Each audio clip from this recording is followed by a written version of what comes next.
Trump is having his big military parade this weekend. I actually don't want to talk about the parade. I want to talk about what Donald Trump said today about people who might be thinking about protesting the parade. By the way, for those people that want to protest, they're going to be met with very big force. And I haven't even heard about a protest.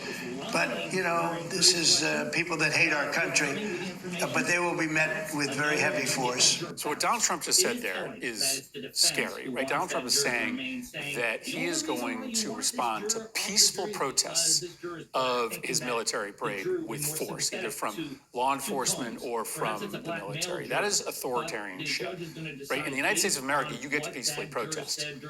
And the President of the United States cannot threaten you with violence if you're coming out and protesting his policies. But that's the whole game here.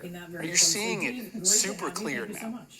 The President of the United States is going to threaten peaceful protesters with violence to try to stop you from protesting.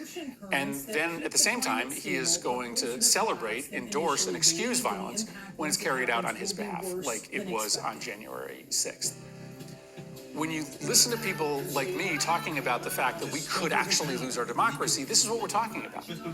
Because if people actually do choose to stay home because Donald Trump is threatening them with violence if they turn out, then we don't have a democracy any longer. It's gone.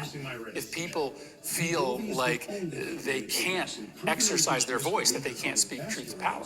So listen, it's just our decision whether we let him, Donald Trump, bully us into silence. This weekend, we have a chance to be out there on the streets protesting Donald Trump's corruption. The weekend after, we can be out there protesting again. The only way that we save this democracy, the only way that we stop Donald Trump from robbing our democracy from us is to ignore him when he makes these threats. These threats are illegal, they're unconstitutional, they're unpatriotic, they're un-American, but they should not stop us from being in the streets to protest all of his illegality.